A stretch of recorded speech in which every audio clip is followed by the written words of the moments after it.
세션 준비할 때 고민을 많이 했습니다. 과연 개발자라면 알아야 될 클라우드가 뭘까? 그래서 고민을 많이 하다가 저희 회사 신입사원한테 가리키는 가장 기본적인 걸 들고 왔습니다.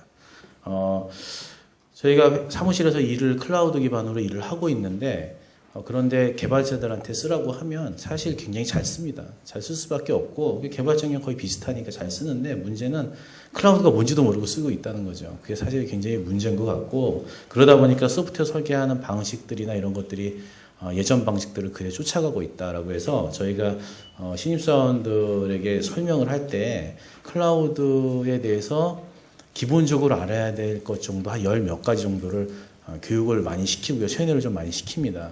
그러면 조금씩 변화하더라라는 거고요. 오늘은 그런 취지에서 굉장히 쉬운 그림들을 가지고 정말 내가 클라우드는 가상화나 이아스만 알고 있는가에 대한 질문들을 다시 한번 생각해 볼 수 있는 그런 자료로 준비해 가지고 왔습니다. 사실 이런 얘기하기 굉장히 어려운데요. 직원들한테 야 클라우드가 왜 필요해요? 뭐 왜 이게 나왔어요? 라고 물으면 저도 사실 대답하기가 상당히 어렵습니다. 그래서 제일 먼저 클라우드가 탄생하게 된 배경들에 대해서 설명을 좀 많이 하는데요. 이건 이제 특정 서비스나 종속적인 게 아니라 가장 흔하게 우리가 설명할 수 있는 자료들만 준비를 해가지고 왔습니다. 그래서 다 아시겠지만 클라우드 이전에 클라우드가 사실 배제하고 우리가 서비스 관점에서 좀 고민을 해보면 페이스북이나 트위터나 또는 우리가 네이버 같은 서비스도 있을 것이고요. 이런 서비스들이 그 다양한 서비스에 대한 트래픽이나 그 다음에 서비스 사용률들이 우리가 예측할 수 없는 상태로 계속 움직이고 있다는 거죠. 그러나 우리가 사용하는 인프라들은 여전히 굉장히 스태틱하고 확장하기가 굉장히 어렵습니다. 이런 것들을 잘 수용하기 위한 구조가 무엇일까에 대해서 이제 우리가 고민을 해봐야 되고 밑에 보시면 여기 자원에 대한 얘기가 나오는데요. 저희 사무실에 있는 서버도 켜보면 거의 순간 트래픽을 2%도 안 씁니다. 그게 뭐냐면 서버가 한 2% 정도 CPU가 쓰고 있기 때문에 거의 한 90% 이상은 논다는 거죠. CPU가 올라가는 시점은 아마 디플로이 하는 시점일 것 같아요. 그러다 보니까 저희가 서버를 한 대 사가지고 와랑창 넣어서 굉장히 많은 서비스를 사실은 돌리고 있습니다. 결과적으로 이렇게 많은 유유 자원들을 어떻게 잘 활용할 거에 대한 고민들은 사실 기업 운영하시는 분들 항상 고민을 하고 있고요. 그다음에 모바일이나 또는 이커머스 같은 이런 서비스들이나 클라이언트가 증가하면서 점점 서버에서 요구하는 그런 자원들이 점점 많이 필요하게 되고 사실 이 자원들이 항상 32기가를 가진 서버들이 필요한 건 아니잖아요. 저희 같은 경우 4기가도 쓰고요. 2기가도 쓰고 어떤 거는 그냥 1코어짜리도 쓰고 이러거든요. 그래서 서비스에 맞는 VM들을 생성해서 사용을 하는데요. 이렇게 마찬가지로 어떤 것들은 많은 그 서비스가 필요할 것이고 사양이 필요할 거고 어떤 건 적은 것도 필요할 거예요. 이런 것들을 좀 탄력적으로 운영을 해야 될 필요가 있다. 그래서 이 클라우드라는 건 결국은 이런 자원들을 좀 동적으로 우리가 구성하고 활용하기 위해서 필요한 일종의 센터 개념의 추상화된 리소스다라고 저희가 정의를 할 수가 있는데 근데 재미난 건 예전에 이런 싸움을 많이 했었어요. 이렇게 보시면 아시겠지만 똑같은 정의인데도 다 조금씩 틀리게 얘기하거든요. 그런데 여기에 몇 가지 굉장히 중요한 특성이 있고요. 이 특성들을 잘 이해해야지 개발자들이 이 특성에 맞게 클라우드 애플리케이션을 개발할 수가 있습니다. 보시면 제가 빨간색을 표현해 놨는데 저는 이렇게 자료를 만들면 항상 중요한 것만 밑으로 쳐놓는 스타일입니다. 그래서 보시면은 확장성이라는 말들이 나오고 자원들을 서비스로 제공한다는 말들이 생깁니다. 그래서 클라우드는 기본적으로 확장성이라는 말 또는 일래스틱하다는 말들을 항상 같이 끼게 되는데요. 그래서 이런 확장 가능한 자원들을 서비스 형태로 제공하는 것이죠. 이런 컴퓨팅이고요. 언제나 허용한다는 말은 이 네트워크가 돼야 되는 거고, 그리고 가변적이라는 말이 사실은 확장성하고 거의 유사한 말인데요. 일래스틱하다, 늘었다 줄었다 한다는 거죠. 저희 고객사 중에 빅데이터를 저희가 하고 있는데 이 회사들을 보면 어느 날 갑자기 자원 효율을 한다고 VM을 이렇게 바꿉니다. 예를 들면 저희가 운영하던 톰캣에 올라가 있는 서비스가 분명히 오전까지는 고사양의 VM이었는데 자원 효율화한다고 작업을 하고 나서는 저사양의 VM으로 떠 있는 거죠. 사실 저희는 모릅니다. 모르는데 언제 하냐면요. 장애가 나면 압니다. 바로 마이그레이션하고부터 장애가 나요. 왜냐하면 VM을 마이그레이션하고 소프트웨어를 마이그레이션 했지만 실제로 환경을 완전히 다 마이그레이션 하지 못하는 거죠. 왜냐하면 개발자들이 만약에 마이그레이션을 한다고 그러면 어느 설정에 뭐가 문제가 있는지 또는 어떤 걸 고려해야 되는지 다 알겠지만 통상적으로 일반 회사에 가보면, 큰 회사들 가보면 이 VM을 다루고 하는 TA 영역에서 다루고 있기 때문에 이 사람들이 그냥 VM 새로 할당해가지고 애플리케이션 옮긴다는 거죠. 그러면 이제 딱 구동하는 순간에 이제 문제가 일어납니다. 그래서 저희가 알게 되거든요. 마이그레이션은 이게 쉬운 일이 아닙니다. 예. 그래서 이렇게 가변적인 작업들을 굉장히 많이 한다는 거죠. 그리고 이제 사용량 기반의 과금 모형을 제공해주는데 사실 저는 요즘에 클라우드 하면서 이 사용량과 돈에 대한 얘기는 거의 안 합니다. 사실 이게 크게 중요한 것 같지는 않아요. 저희가 써보면은 클라우드에서 굉장히 중요한 거는 일레스틱한 확장성을 가지는 게 굉장히 중요하더라. 실제로 이 장표 뒤에 가보면 조사 자료들이 나옵니다. 실제로 저는 거기에 굉장히 동감하는 편이고요. 그래서 동적이라는 말이 사실은 가변적이라는 말이고요. 이런 가상적 자원들을 제공하는 그런 컴퓨팅 기법을 우리가 클라우드라고 한다. 그런데 다 아시겠지만 가상적 자원이라는 게 저희 뭐 맥 쓰시는 분들 뭐 패러렐즈 설치해서 가상 VM 만들어 하지만 저희가 VM 만들어서 소프트웨어 올린다고 해서 그 소프트웨어가 자연스럽게 확장성을 가지느냐? 예, 그렇진 않죠. 이런 것들을 하기 위해서는 적절한 분산 처리와 클러스터링과 뭐 세션을 공개하는 방법들, 메시징 이런 것들이 구현이 다 되어야 되는 거죠. 그래서 이런 분산 처리 기법 들이 필요하다.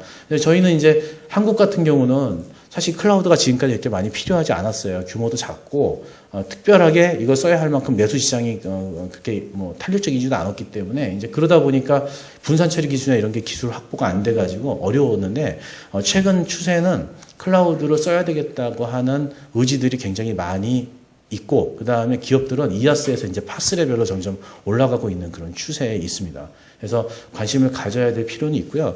제 생각에 한 번에 가지는 않겠지만 어느 순간에 갑자기 확 클라우드로 가야 된다는 니즈가 생길 수가 있고요. 제 주변에 이제 중소기업들이 이런 인프라 관리하는데 부담을 많이 느끼고 있어요. 왜냐하면 엔지니어가 지금 시중에 없잖아요. 그러다 보니까 자연스럽게 이 클라우드를 눈독을 들이는 거죠. 그리고 이제 많은 사업자들이 출연하고 있고요. 그런데 이제 재미난 건 뭐냐면 이런 거죠. 기존 방식과 클라우드 중심의 방식이 좀 많이 틀리다.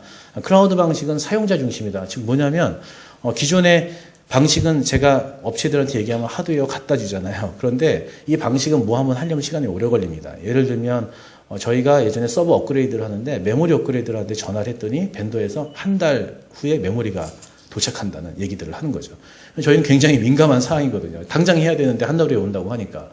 그 다음에 뭐 한번 구성 한번 하려면 TA가 벤더 쪽에 TA 배정하는데 시간도 오래 걸리고 이런 여러 가지 문제들 때문에 이 장비 베이스의 전통적인 방식들은 좀 요즘엔 좀 한계가 많이 있다. 비즈니스가 워낙 가속화돼서 그래서 이제 클라우드 베이스로 가게 되면 이제 사용자들이 다 필요한 대로 하는 거죠.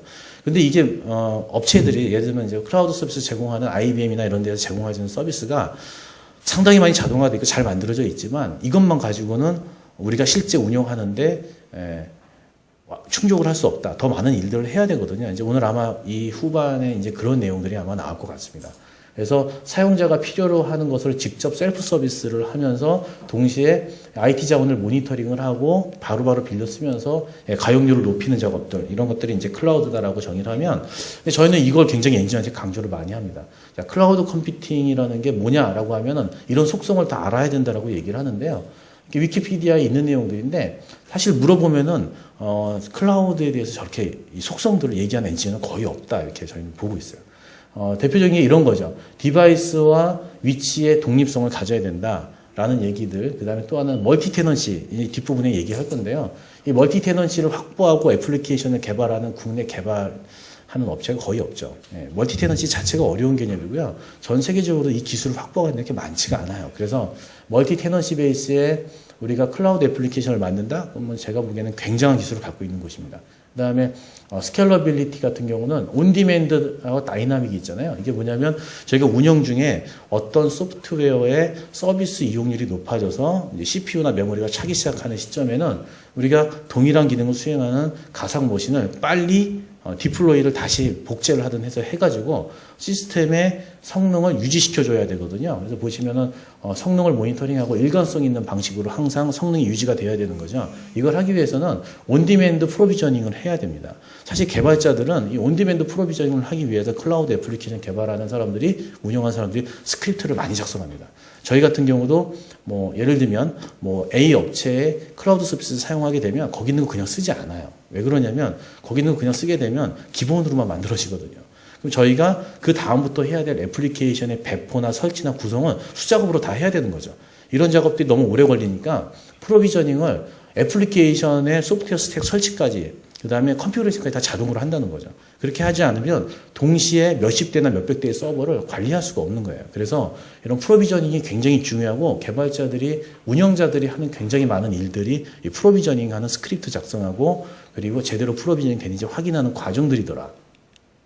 시큐리티나 메인터넌스는 따로 제가 논의할 건 없는 것 같습니다. 그리고 추가적으로 이런 것들을 하기 위해서는 필요한 게 뭐냐면 API예요. 그래서 저희가 클라우드를 선택할 때 굉장히 개발자들이 중요하게 보는 것 중에 하나가 그 해당 서비스에서 제공하는 과연 API가 우리가 충분히 프로비저닝을 굉장히 온디맨드하게 자유롭게 할 수 있는 피처들이 제공되는가, 이런 것들을 굉장히 많이 따져봅니다. 그래서 실제로 저희가 빅데이터 같은 경우는 하드 클러스터를 동적으로 구성을 해서 그 다음에 거기에 파라미터를 바꾸고 늘리고 줄이고 하는 이런 클러스터 늘리고 줄이고 하는 API들이 우리 애플리케이션에서 통제할 수 있는가를 보거든요. 그러면 그게 생각보다 자유롭게 지원하는 데가 많지가 않아요. 예. 그래서 하다 보면 결국 수작업으로 또 일을 해야 되는 케이스들이 이제 발생하고요. 예. 그래서 이런 속성들을 좀 많이 이해하도록 강조를 많이 개발자들한테 하는 편입니다. 그래서 한 번쯤은 쭉 읽어보시면 이게 클라우드에서 제공되는 속성들이 이런 것들이 있구나. 그럼 우리는 이런 형태의 애플리케이션을 클라우드 환경에서 개발을 해야 되겠다. 예를 들면 프로비저닝 하기 위해서 API도 제공해주고 스케일러빌리티 퍼포먼스를 측정을 해서 자동으로 VM을 확장시켜주는 스케일 아웃 기능들이 다 클라우드 서비스들이 다 제공해주고 있거든요. 이런 것들을 어떻게 활용할 것인가에 대한 부분들을 고려해야 된다는 거죠. 그런데 사실 저는 이건 별로 중요하다고 보지 않습니다. 퍼블릭이니 프라이빗이니 이건 기본적으로 다 나눌 수 있으니까. 그런데요, 중요한 건 개발자들이 세 가지로 구분을 잘 못합니다. 그래서 어떤 분들이 이런 얘기를 하는 거죠. 사스를 하려면 파스가 있어야 돼요. 또 어떤 분들은 파스를 하려면 이아스가 꼭 구성이 되어 있어야 됩니다. 예, 맞는 말이기도 하지만 그게 맞지 않는 말이기도 합니다. 그래서 그걸 구분하는 거, 그 다음에 사스와 파스와 이아스의 특장점들을 구분하는 게 굉장히 중요합니다. 그래서 제가 이거는 일반 사용자들한테 보여주는 장표인데요. 이 장표 말고, 자, 이렇게 보시면 개발자들은 좀 더 편할 것 같습니다. 보시면, 지금까지 우리가 관리하는 방식, 저희는 일부 여전히 이렇게 관리하고 있습니다. 그래서 네트워크부터 OS까지 전부 다 한 번에 설치하는, 이렇게 다 영역들도 TA들이 다 다르고, 설치하는 사람도 다르고, 장비 납품하는 사람 다 틀린 거죠. 그런 반면에 이아스 레벨에서는 이 부분은 클라우드 서비스를 제공하는 제공자가 제공해주고 OS의 일부 영역은 개발자들이 파라미터를 바꿔가면서 작업을 하고 요만큼은 이제 그 해당하는 개발자나 운영자들이 컨트롤해야 되는 영역이다. 최근 들어 이제 미드웨어 영역 같은 경우는 이제 라이센스 문제가 이제 여기 계속 있는 거고요. 자, 근데 파스로 가게 되면 런타임 환경과 미드웨어 OS는 잊어버리고 데이터와 애플리케이션에 집중을 하게 됩니다. 그래서 개발자들이나 사용자들, 운영자들이 관리해야 되는 부분들이 바로 이 부분이고요. 자, 요거 중에 보시면은 런타임과 미드웨어와 OS, 예를 들면 자바와 그 다음에 톰캣과 그 다음에 리눅스를 모르고 개발을 해야 되는 거죠. 이 환경에서는. 그러다 보니까 파스 영역에서는 개발자들의 개발 환경에 집중을 많이 하더라. 라는 것이죠. 그래서 이 부분이 현재 시장에서 굉장히 중요하게 떠오르고 있는데 그 이유 중에 하나는 이아스 시장이 이미 끝났거든요. 기업 시장에서는 이아스는요, 장비 업체들이 들어오면 다 설치하고 구성 다 합니다. 그래서 여기는요, 금방 구성할 수가 있어요. 어렵지가 않습니다. 근데 파스 영역은 어렵습니다. 왜냐하면 이 부분을 숨기고 나서 확장 가능의 형태로 API를 쓸 수 있게 만들어 주려면 상당히 많은 기술 확보가 되어 있지 않으면 웬만한 업체들은 어렵다. 사실 이 정도 수준을 제공해 주려면 글로벌 벤더가 아니면 국내 업체는 어렵다.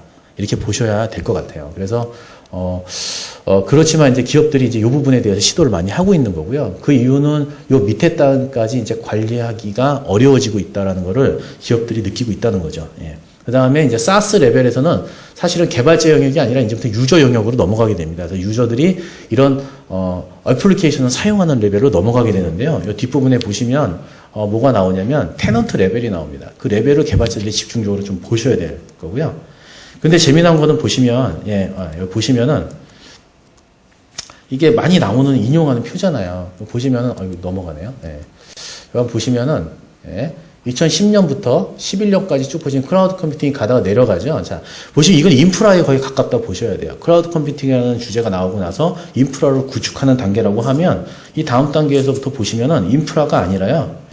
그 다음부터는 활용하는 측면과 그 다음에 융합 측면으로 넘어가기 시작을 합니다. 지금 현재 13년인데 사실 이거는 뭐 미래의 얘기겠지만 지금 이미 선두 주자들은 이런 것들을 고민을 하고 있다는 거죠. 그래서 하이브리드 클라우드와 그다음에 서비스 브로커리지, 그러니까 브로커리지 서비스, 그 다음에 보시면은 퍼스널 클라우드를 본격적으로 활용하는 시대. 여러분이 퍼스널 클라우드 다 쓰고 있으니까, 예. 그래서 융합하는 형태로 진행이 되더라라는 거죠. 그래서 결국 이 트렌드를 쭉 보게 되면 사물 인터넷이든 빅데이터든 클라우드 기반으로 구축하고자 하는 로드맵들이 나오기 시작을 했고요. 지금 오늘도 마찬가지로 아까 보니까 발표가 나오더라고요. 예, 내용들이 나오는데, 예, 그런 형태로 점점점 진화하고 있다는 거를 여러분이 트렌드를 빨리 보셔야 됩니다. 예.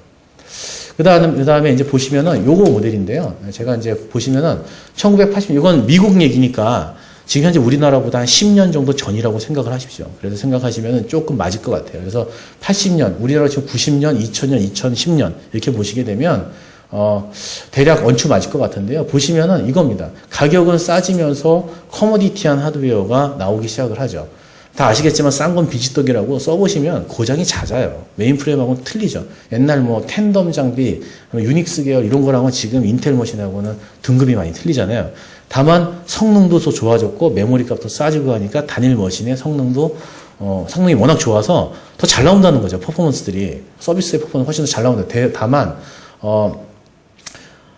대당 용량을 늘리기보다는 가격이 싸니까 이거를 멀티로 구성을 해서 쓰는 방식이 점점점 선호되고 있고, 그러다 보니까 소프트웨어 방식의 이중화나 소프트웨어 방식의 이 구성 방식들 프로비저닝 같은 걸 하기 시작을 했고요. 그러다 보니까 이제 분산 처리를 중심으로 움직이더라. 그래서 이 단계에서는 이미 소프트웨어 중심으로 다 전략이 바뀌게 되고, 그러다 보니까 이제 우리가 클라우드 서비스를 보시면은 시제가 그 비슷한 거 구현하려다 보면 하드웨어 중심이 아니라 소프트웨어로 구현을 하죠. 예를 들면 대표적인 케이스가 주키퍼 가지고 이중화를 한다든지, 이런 것들은 이제 개발자 세계에서는 이제 인프라 담당하는 사람들 흔한 일이더라라는 거죠. 그래서 트렌드가 하드웨어에서 소프트웨어로 넘어온 지 오래됐고, 그러면서 이제 센트럴라이즈 된 게 디센트럴라이즈 되면서 분산 형태로 바뀌고, 분산 형태로 가다 보니까 이제 소프트웨어 관리가 점점 어려워지고, 이런 트렌드가 이제 반영이 되고 있습니다. 그래서 애플리케이션도 거기에 맞춰서 변화하기 시작하는 거죠. 그래서 클라우드 애플리케이션의 특징들을 보시면은 뭐 이런 거예요.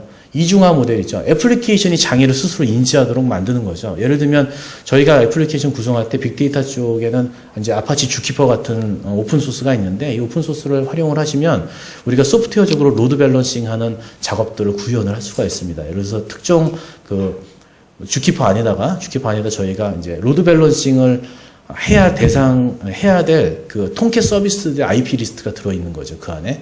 그러면은 이제, 특정 통캣이, 예를 들어서 관리자가 이 통캣을 VM을 죽여버립니다. 그러면, 내려버리면은, 주키퍼 안에서 서버가 내려간 걸 인지하게 되죠. 그러면, 로드 밸런싱 하는 소프트웨어 쪽에 노티가 갑니다. 그럼 자동으로 로드 밸런싱 하는 소프트웨어의 그 로드 밸런싱 대상 IP 어드레스가 정보가 바뀌게 되고, 그러면은, 노드가 죽더라도 또는 노드가 내려가더라도 유지 보수가 되더라도, 자연스럽게 그 노드는 빠지고 서비스가 되는 형태로 되고요. 반대로 이제 우리가 VM을 늘리게 되면 자연스럽게 로드 밸런싱 하는 소프트웨어가 IP 어드레스를 신규 출력을 인식을 하기 때문에 되는 거죠. 그래서 이런 식으로 소프트웨어 이중화를 하게 되더라고요. 그래서 사실 예전에도 이 비슷한 일을 했게 됐지만 지금은 이런 것들을 해주는 소프트웨어가 오픈소스가 아주 많이 나와 있기 때문에 더욱더 쉬워지는 거죠. 하지만 애플리케이션 개발하는 사람들은 이런 것들을 인지할 수 있는 메커니즘을 가져야 된다. 굉장히 중요한 겁니다. 그 다음에 스케일링하는 방식도 이제 바뀌는 거고요. 그리고 스케일링하는 방식도 보시는 것처럼 서비스의 부하를 인지해서 분산하는 역할을 이제 장비에서 소프트웨어 쪽으로 위임하기 시작을 하는 거죠. 상당히 고급 기술들에 해당하는 거고요. 분산하는 정책도 애플리케이션을 단위 덩어리 큰 서비스라기보다는 작은 서비스로 여러 개의 가상 머신들에게 올려서 분산시켜가지고 이거를 서비스하는 형태로 진화하고 있습니다. 그리고 이제 다 아시겠지만 소프트웨어뿐만 아니라 가상 머신들을 필요할 때에 맞춰서 이제 자동으로 구성을 하고 그것을 확장시키는 이런 셀프 서비스를 이제 활용하게 되는 거고요. 그러니까 보시면은 과거에 우리가 소프트웨어를 개발하던 굉장히 정적이고 그 다음에 한번 구성하면 잘 변하지 않은 그런 상황이었는데, 지금 이제 클라우드 쪽에서는 리소스를 동쪽으로 끌고 가고 있기 때문에 이 리소스 위에 올라가는 게 결국 애플리케이션이니까 애플리케이션도 동쪽으로 변화할 수 있어야 되고, 자연스럽게 그러다 보니까 확장성을 가져야 되고, 그러다 보니까 소프트웨어 기술들이 점점점 중요해지기 시작을 했고, 그래서 요즘 소프트웨어들은 다 아시겠지만 굉장히 복잡합니다. 저희도 빅데이터 쪽이나 이쪽을 이렇게 설치를 해서 쓰다 보면은 소프트웨어 복잡도가 너무 높아가지고 이제는 벤더들도 어려워할 정도로 굉장히 소프트웨어가 복잡해졌고 상용 솔루션은 사도 장애가 생겨요. 많이 생깁니다. 굉장히 어려운 상황인 거죠. 예. 자, 그래서 개발과 운영을 한꺼번에 수행하는 셀프 서비스 모델들이 이제 해서 저희가 흔히 말하는 DevOps라는 용어를 많이 쓰는데 이제 저희 고객 중에 클라우드 기반으로 뭐 가상 머신을 1,500개, 뭐 2,000개 이렇게 운영하는 고객들은 운영자가 한 4명 뭐 이 정도밖에 없어요. 이 정도 4명, 운영자가 4명이 돼서는 개발도 하면서 동시에 운영도 하고 가상 머신도 관리하고 동시에 다 합니다. 예. 이건 시사하는 게 굉장히 큰 거예요. 뒷부분에 이제 이거 자료들이 나오기 시작을 하는데요. 예. 아까 그 이아스, 파스, 사스를요, 예. 아키텍처 구성은 제가 한번 해봤습니다. 그래서 보시면은 컴퓨팅 자원이라고 하는 걸 우리가 이아스라고 한다면 여전히 많은 개발자들은 클라우드로 이아스 내에서 여전히 머물고 있고요. 여기 보시면 이제 파스 모델은 우리가 이 이아스를 주변에 인프라스트럭처를 모르더라도 우리가 애플리케이션을 개발해야 되고 미드레어나 데이터베이스 같은 게 추상화된 형태로 API로 제공되기 때문에 이건 이제 개발자 서비스 모델에 가깝다라고 이제 정의를 해보면 사실 그 위에 이제 사용자 서비스 모델은 사스 서비스죠. 예를 들면 뭐 구글의 무슨 서비스 이런 것들 다 이제 사스 서비스인데요. 예. 이렇게 레이어를 나눌 수 있다는 거죠. 그래서 사실 이 스택들을 굉장히 잘 구현할 수 있는 데가 솔루션을 제공해주던 이제 전통적인 벤더들이 아주 잘해주는 거죠. 마이크로소프트나 IBM이나 이런 데가 이런 것들을 가장 사실은 잘할 수 있는 거고요. 그러다 보니까 이제 클라우드 서비스로 이제 진화할 수 있는 거게 되는 거죠. 자, 근데 이제 굉장히 중요한 게 하나 나왔어요. 멀티 테넌트 레벨인데 개발자한테 이걸 제가 꼭 설명을 합니다. 자, 뭐냐면 이게 쉐어드 나띵 모델인데요. 지금 현재 우리가 사용하는 대표적인 애플리케이션 모델입니다. 모델인데 보시면 아시겠지만 애플리케이션에 보시면 공유하는 게 없어요. 이거는 그냥 아이솔레이션 되어 있습니다. 그 얘기는 뭐냐면 우리가 하드웨어 따로, 그렇죠? 우리가 특정 서비스를 운영을 한다 치면 하드웨어 따로, VM 따로, 데이터베이스도 다 그 서비스에 맞춰 운영을 하잖아요. 그러다가 레벨이 올라가기 시작하면요, 하드웨어를 공유하는 거죠. 자, 하드웨어를 공유하면서 그 안에 가상화를 시켜서 여러 개를 올리는 방식. 이게 전통적인 이아스 방식이죠. 예, 이아스 방식이고, 그 다음에 쉐어드 OS는 OS를 공유하는 방식이에요. 하나의 OS에 서비스가 여러 개 올라가는 방식인 거죠. 자, 좀 더 진화하게 되면 와스를 공유합니다. 통캣 하나에 우리가 와르 파일을 여러 개 디플로이 하는 거죠. 예, 그래서 운영을 하는 방식이에요. 좀 더 진화하게 되면요, 애플리케이션 하나를 공유하는 방식입니다. 근데 보시면 API가 있죠. 테넌트가 있습니다. 자, 이게 뭐냐면 애플리케이션을 하나를 얹어 놓고요. 이 애플리케이션 하나를요, 굉장히 많은 조직들이 같이 사용을 하는 거예요. 굉장히 개발하기 어려울 거거든요. 그래서 요 다음에 모델을 보시면 재미난 그림이 나오는데요.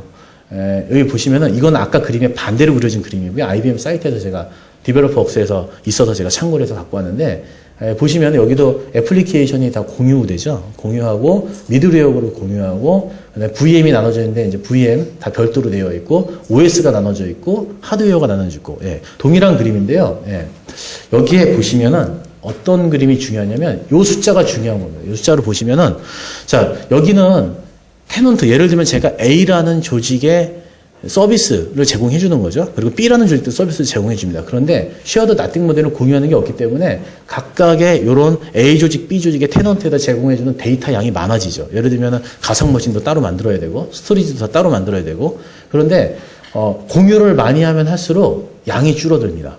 그죠? 테넌트별로 필요한 리소스가 줄어드는 거예요. 굉장히 중요한 걸 의미하는 겁니다. 즉 뭐냐면 쉐어드 나띵에서 쉐어드 에브리띵 형태로 이렇게 점점 진화를 하게 되면, 예, 결국은 필요한 데이터 양이 줄어들고 더 효율적으로 변하는 거죠. 돈도 더 덜 들고.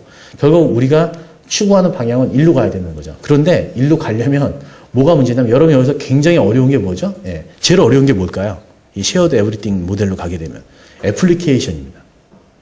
우리가 통캣을 만들어서 디플로이 할 때 여러 개 올리면 되죠. 문제가 하나도 안 생기는데요. 어플리케이션 하나 놓고 한 1억 명 정도 서비스를 한다고 한번 생각을 한번 해보세요. 근데 각 조직마다 리퀘어먼트가 다 틀려요. 어떤 사람은 아이콘을 이렇게 바꿔야 되고 어떤 사람은 이렇게 바꿔야 되고, 자, 애플리케이션만 있으면 되는 게 아니죠. 거기에 따라서 DB도 들어가야 됩니다. DB를 1억 명이 쓰는 엄청난 DB를 한번 만든다고 생각을 해보세요. 그러면 모델도 틀릴 거고요. 굉장히 많이 차이가 날 겁니다. 그래서 현재 이쪽 부분이 가장 큰 문제가 되는 거예요. 자, 자바 입장에서 한번 생각을 한번 해보면 어플리케이션 하나를 올려놓고 굉장히 많은 조직한테 독립적인 방식의 서비스를 제공해주고 싶어요. 그러면 우리가 자바에서 많이 쓰는 클래스 로더라는 게 있는데 이 클래스 로더가 테넌트 레벨의 클래스 로더가 있어야지 클래스를 로딩하는 단순한 그 클래스 레벨에 이게 필요하지 않은 거죠. 그래서 이쪽 영역들이 굉장히 다양하게 연구가 되고 있습니다. 그래서 심지어 저희가 본 거는 어떤 업체는 자바의 근본적인 한계가 테넌트 레벨로 클래스 로드를 분리할 수가 없으니까 자바의 JDK 소스 코드를 아예 고쳐가지고 그렇게 만든 업체도 글로벌에 있고요. 그리고 글로벌 벤더들은 이런 형태의 아주 특이한 옵션들을 통해서 이런 걸 할 수 있도록 계속 하고 있는 거죠. 결국은 이게 돼야지 이제 파스도 되고, 이제 사스도 이렇게 멀티 테넌트를 지원하는 사스를 만들 수가 있기 때문에, 서비스를 할 수 있기 때문에, 결과적으로 궁극적으로 추구하는 방향은 여기인데요. 자, 우리나라에서 운영하는 대부분의 클라우드의 서비스의 운영 방식은 어디냐면요. 딱 여기까지입니다. 예. 한참 멀은 거죠. 장비에다가 VM 여러 개 만들어 쓰는 방식을 여전히 하고 있죠. 왜? 관리하는 방식이 제일 쉽고 기존 애플리케이션을 올리기가 가장 쉽기 때문에. 하지만 클라우드로 진짜 가려면 한 레벨 5까지 가긴 어렵겠지만 적어도 한 3에서 4까지는 가줘야지 이제 뭔가 진짜 확장 가능한 어플리케이션들이 나오기 시작을 하는 거죠. 이거를 이제 글로벌 기업들은 굉장히 잘하는 겁니다. 왜? 거기는 이렇게 안 하면 서비스가 안 되니까 기술 개발을 하는 거죠. 우리나라는 이 정도만 하더라도 충분한 그런 수준에 와 있는데 점점 일로 진화할 거라 저는 보고 있습니다. 그래서 보시면은 이건 거예요. 클라우드 애플리케이션을 구축을 잘 하기 위해서는 우리가 흔히 생각하는 이제 자원 가상화를 통해서 아까 VM 이미지에다 어플리케이션을 톰캣으로 올리고 뭐 와르파이로 디플로이해서 자바로 웹서버 설치하고 뭐 하는 거 아주 흔한 거고 이런 것들을 관리를 할 수 있고 그리고 확장할 수 있고 모니터링하고 이런 거 다 자동화 하잖아요. 이런 게 실제 이아스 레벨에서 제공해 줘야 되거든요. 그런데 요 밑에 수면에 깔려 있는 게 더 많은 거죠. 어떻게 연계할 거냐, 어떻게 이런 셀프 서비스 포탈을 만들 거냐, 이런 건 사실 이제 서비스 제공자 입장에서 제공을 해주는 거고요. IBM의 이제 소프트웨어 서비스 이런 거 사용하시면 상당수가 커버가 되는데 그럼에도 불구하고 여전히 개발자 랩에서 고려해야 될 거는 멀티 테넌시를 어떻게 우리가 구현할 수 있을까? 클라우드 환경에서 어떻게 개발하고 빌드와 테스트를 쉽게 할 수 있을까는 여전히 쉽지 않은 문제다라는 겁니다. 그래서 글로벌로 운영하는 저희 고객사 중에는 이런 거죠. 뭐 서비스가 유럽에도 있고 중국에도 있고 한국에도 있고 뭐 도쿄에도 있고 뭐 굉장히 많은 동일한 어플리케이션이 전 세계에 퍼져 있어요. 자, 이걸 한번 배포한다고 한번 생각해 보십시오. VM이 각 지역마다 거의 한 4, 50개씩 있다고 치시면요. 우리가 만든 어플리케이션 하나 배포하는데 걸리는 시간만 거의 이틀, 하루 막 이렇게 기본으로 까요. 자, 그거 테스트하다가 테스트하는 거 더 어렵죠. 우리가 하나 테스트하는 게 아니라 전 지역을 테스트 다 해야 됩니다. 전 세계를. 굉장히 어렵다는 거예요. 자, 그래서 디버깅, 테스트, 빌드 이런 게 쉬운 문제가 아니다. 클라우드로 가면. 특히 글로벌 서비스는 아주 어렵다는 겁니다. 저희도 한번 테스트 한번 하면요. 거의 뭐 한 배포하고 테스트하는 것만 일주일 걸려요. 끊임없이 테스트하고 고치고 배포하고 하는데 일주일 걸립니다. 보통 그냥 우리가 단일 머신에서 개발할 때는 바로 하면 테스트 그것만 딱 하면 끝나는데 글로벌로 가게 되면 굉장히 배포하는데 오래 걸리고 시간도 오래 걸리고 그래서 와르파이 같은 거는 공용 스토리지에 올려가지고 뭐 예를 들면 오브젝트 스토리 같은데 스토리지 서비스에 올려서 다 다운받아서 뭐 배포하는 이런 아주 굉장히 복잡한 빌드와 배포 절차를 갖고 있더라. 그러니까 이제 도전하는 거죠 이런 것들이. 예. 자, 이게 재미난 표인데요. 우리가 이제 클라우드 서비스를 운영을 하게 되면 이런 겁니다. 아, 우리가 클라우드로 가상화를 시켜서 우리가 배포를 하게 되면 가상머신의 서비스를 많이 활용해야겠구나 생각을 하는데 제 지금까지 경험상 그 케이스보다 더 많이 일어나는 거는 리소스를 생성하고 없애는 거예요. 그러니까 그 말은 뭐냐면 가상머신을 생성하고 없애는 작업이 클라우드 환경에서 굉장히 빈번하게 일어나죠. 예를 들면 이런 겁니다. 저희가 8기가의 특화를 가진 VM을 만들어서 거기 서비스를 올렸어요. 한 20개를 올렸습니다. 올렸는데 운영을 하다 보니까 이걸 줄여야 돼요. 굳이 많이 서비스를 안 쓰니까 줄여야 돼요. 그러면요, 그 즉시 운영팀에서 VM을 없애기 시작을 하고 그 다음에 VM의 사양을 낮추기 시작을 합니다. 이게 굉장히 빨리 일어납니다. 그래서 오전에 공지가 뜹니다.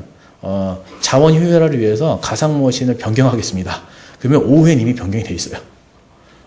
이 정도로 빨리 움직인다는 거죠. 클라우드라는 게. 그래서 클라우드에서는 보시면 네트워크나 스토리지 사용량이 많을 거다 생각하지만 실질적으로 그거보다 더 빈번하게 일어나는 게 가상머신을 생성하고 없애는 과정이거든요. 굉장히 빨리빨리 일어나는데 이때 동반하는 게 뭐냐면 바로 소프트웨어를 구성을 해야 되잖아요. 다시요. 가상머신을 스냅샷을 뜨더라도 스펙이 바뀌고 그 다음에 경우에 따라서는 새로 만들어서 거기다가 애플리케이션을 이관하거든요. 이런 작업들이 일어나다 보면 예상치 못한 일이 발생하거든요. 잘 안 돌아가기도 하고 환경 설정 뭐가 빠지기도 하고 IP 어드레스도 바뀌고 이러다 보니까 개발하기가 관리하기가 어렵다. 그래서 이런 걸 하기 위해서 우리가 이제 관리를 자동화하는 기법들을 사용하는데요. 보시면은 굉장히 많은 걸 시사하죠. 자, 페이스북에 한 명이 2만 대를 관리한다는 거예요. 저희 실제 고객은 한 사람이요, 2,000대의 가상머신을 관리합니다. 저는 눈을 의심했어요, 처음에. 이 정도 할 수 있을까 했더니 하더라고요. 예. 그걸 하기 위해서 실제 가상머신을 관리하기 위해서 이렇게 프로비저닝 하는 걸 뭐 셰프나 이런 거 써가지고 다 스크립트를 짜서 자동화시키는 거예요. 안 그러면 못하니까요. 예. 그래서 예를 들면 내가 50개 늘리겠다. 그 버튼만 딱 클릭하면, 관리하면서 버튼만 딱 클릭하면 50개가 만들어지면서 애플리케이션 배포와 IP 어드레스가 다 자동으로 세팅이 되는 거죠. 예. 순식간에 일어나는 거예요. 예. 그래서 이런 것들이 굉장히 중요한 거예요. 클라우드 환경에서. 여러분이 만약에 개발자로서 만약에 이런 클라우드 환경에서 굉장히 많은 서비스를 관리하게 되면 이 자동화 기술을 100% 배워야 됩니다. 안 배우면 안 돼요. 물론 서비스 업체에서 제공해 주긴 하지만 이거 가지고는 부족하다. 결과적으로는 굉장히 애플리케이션 커스터마이징 하는 것들은 또 추가로 넣어야 된다. 자, 이게 뭐냐면요. 재미난 겁니다. 가상 네트워크를 이게 그 버추얼 서버를 생성하는 하이퍼바이저 입장에서 제가 고민하는 건데요. 예를 들면 내가 VM웨어나 또는 뭐 버추얼 박스나 또는 뭐 오픈 스택이다. 그러면 그거를 만드는 사람 입장에서 가상 서버를 생성하는 절차입니다. 보시면은 네트워크 구성하고 스토리지 구성하고 서버를 만들죠. 그리고 나서 OS 설치하고 소프트웨어 설치하고 구성하고 검증하는 절차가 있어요. 자, 우리가 가상 머신을 만들어서 동일한 걸 카피하는 이런 과정들은요, 사실 이미 OS가 설치된 걸 복사하니까 문제가 안 되는데, 우리가 소프트웨어를 확장을 하다 보면 컨피그레이션이 반드시 수반을 합니다. 그죠? IP 어드레스 바꿔야 되고, DB도 뭐 늘어날 수가 있고, 클러스터링 하게 되면 IP 더 추가해야 되고, 포트도 바뀔 수가 있고요. 자, 이런 것들. 그래서 가상 머신을 생성해서 운영하는 우리가 절차가 결코 단순하지 않다라고 하면, 자, 여기까지는 서비스 제공자가 해줄 수 있을 거예요. 미리 설치된 VM을 쓰게 되면. 그렇지만 대부분은 아마 여기까지 OS가 설치된 이 상태에서 서비스를 이제 서비스를 받아서 아마 하게 될 겁니다. 그러면 이 이후부터는요, 누가 해야 되냐면 개발자가 해야 될 일이에요. 예, 개발자가 아까 클라우드 서비스를 제공해주는 서비스 제공자로부터 이제 제공해주는 API를 이용해가지고 이런 것들 커스터마이징해서 여러분 프로비저닝 해야 되는 거죠. 굉장히 까다롭다.